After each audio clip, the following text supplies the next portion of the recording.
I have a question for you. Do you know how clothes are made? What they look like before they're even sewn and made into a 3D item? I know a lot of you guys watching are sewers, so you guys know. But I feel like in general, people don't. They have no idea how clothes are made. I have worked retail on and off the past 12 years, and like that's my main takeaway is people don't really know anything about constructing clothes. And it's fair. Like, we're not taught that in school. It's not general knowledge anymore, unfortunately. You kind of have to seek it out yourself if you're interested in making clothes. But today I want to make an item that highlights the pattern making and patterns in general to hopefully spark a curiosity to the people around me when I wear this item. The item we're gonna make today is a jacket, a very simple zippered collar jacket. This was my first sketch I had to quickly throw down before I forgot my idea. But then I went back and made a more detailed one, which is here. So you can see there's a jacket with a bunch of like pattern pieces on top of it.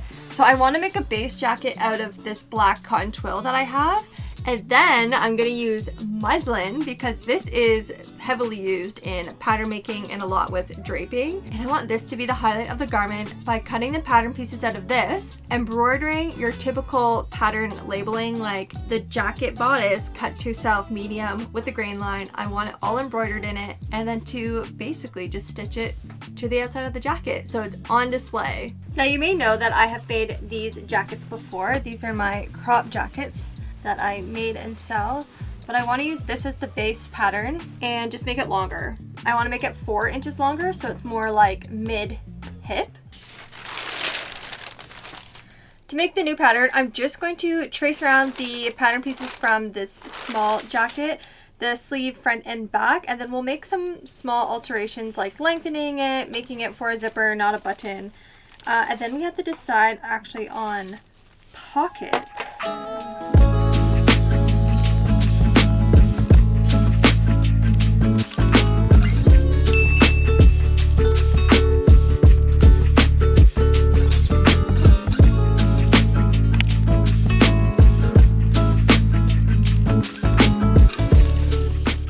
These are all my pieces. So we have the pocket flap. This is the front with the facing, the back with the back facing, the upper collar, the under collar, and the sleeve. Oh, and I also decided to not do this top pocket. I had it in my sketch, but with the collar coming down and the pocket flap and also the labeling, I thought it was just like too much happening. So we're going to just leave it with 2 giant bottom pockets, and I thought, I mean, that gives the idea already. Completed the muslin ones. As you can see, there's this massive border around all the pieces, and it makes the armhole a little bit unproportionate, but it gives the idea that I'm trying to portray. So now I need to just cut them all out.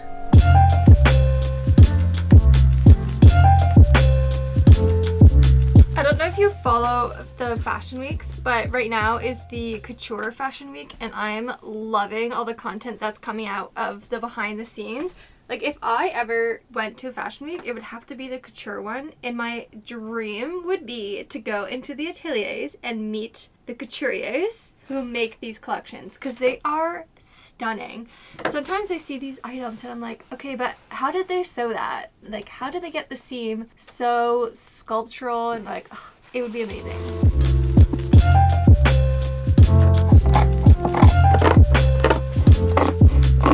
I just thought for a second, I was like, did I actually cut all the pieces? But yes, I did. For the muslin though, I'm just going to trace them and then cut roughly around the pieces because I have to hand stitch all the letters on and the grain line and everything. I don't want to cut too close to the edge because if it starts fraying, I don't want it to like fray into the piece. I have everything cut, but I'm gonna leave it here today. It is dark outside. I am hungry. I need dinner, but we'll come back tomorrow and do the next step, which is the embroidery part. It is the next day and now we are finally done with the drafting. That took so long yesterday. But I guess the next step is actually starting all the labeling because I need to have these pieces labeled before I attach them to the jacket. Now I'm doing this because when I am hand stitching all the letters and stuff, the back will have so many threads and I want to have that sandwich between the jacket. I'm going to sit down for this because it's going to be a process. This is the idea, but this will be in thread. Here we go.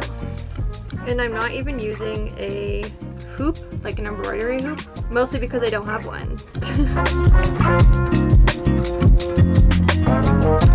Piece number 1, done. So this will be the pocket flap, and then when you open it, you'll see the rest of the grain line. That took a lot longer than I thought. And now I'm reconsidering if I should do this for every piece, like both sleeves, both fronts, and the back, or if I should do half of the jacket, this like muslin idea, labeling it all, and then the other half is like the completed version. So you would see half and half.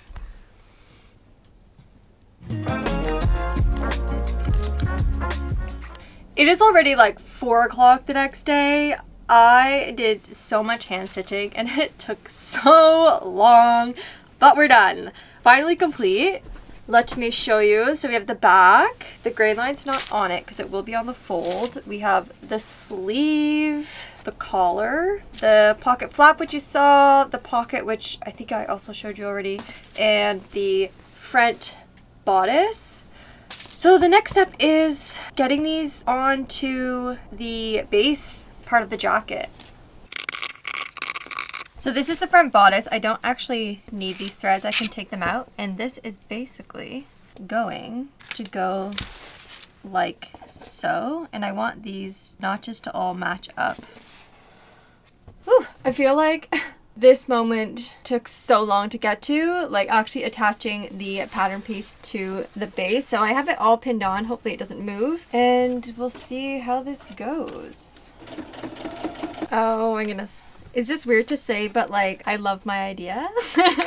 The first piece is on. It's so cute. It's fun. Now I have a couple thoughts. Maybe I should go over the grain line to make it thicker. And then I also want to add seam allowance. I love with the seam allowance. The pocket. I want this to be a functional pocket, so I added just one layer on the back. I put it into the folded seam allowance there because the stitches are a little fragile. So if I put anything in the pocket, I don't want my nails to like accidentally catch it.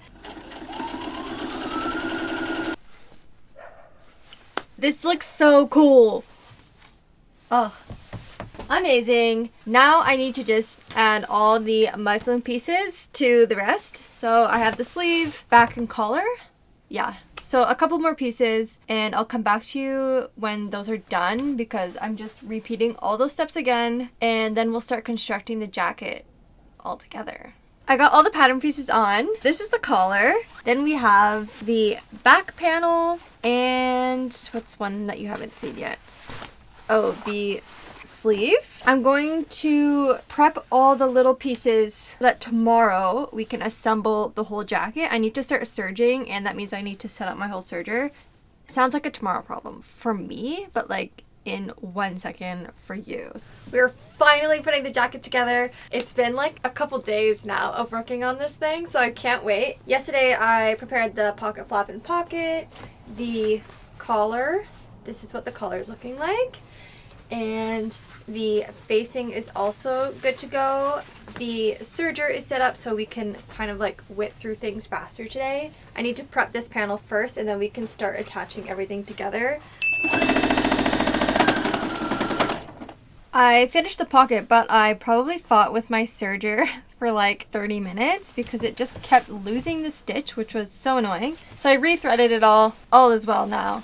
The pocket is on, looking good, and this is the comparison to the other side of it, the two like front panels.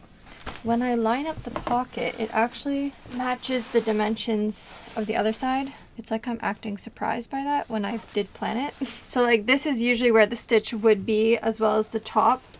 I finished putting the back and front together as well as the sleeves. Serged all the seams, but now I really want to try it on just to see what it looks like. Definitely oversized and boxy, but I mean, that's what I like my jackets to feel like. I mean, you can tell I'm wearing a really oversized men's blazer. Kind of gives you the the vision. The collar is attached in the sleeves, and something I wanted to show you. I guess it comes from like working with and for production that I do this, but I always serge my seams together. I know with home sewing a lot, and I used to do this before I worked in the industry, but I would serge both sides, and then when I sewed it together, I would press it open so they nicely laid flat. Now, which is so much faster and a lot less serging, I sew my seams together first and then I serge it together. And when I join seams, because that's a lot of bulk, I make sure that the seams face opposite ways, which you can see with my sleeve. So the body seam goes this way and my sleeve seam goes this way, so they interlock really well, and then you're always left with a really clean, well, there's a thread stuck in there, but it guarantees pretty much like a seam match every time.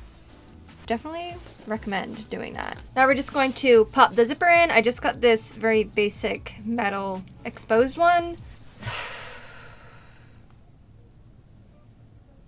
I just made a really big mistake. It's just more so like annoying.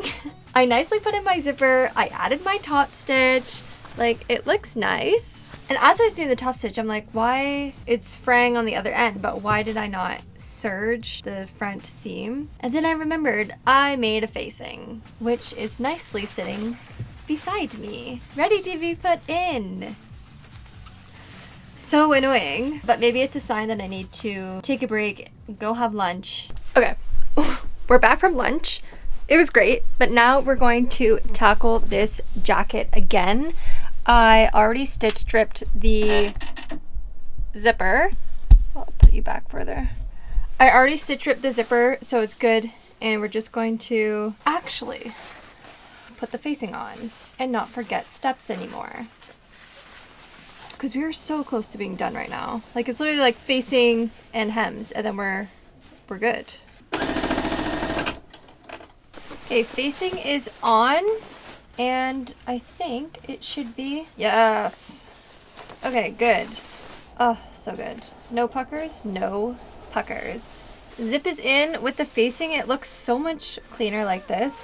So I'm just going to finish off with the understitch and the hems, and then we're good.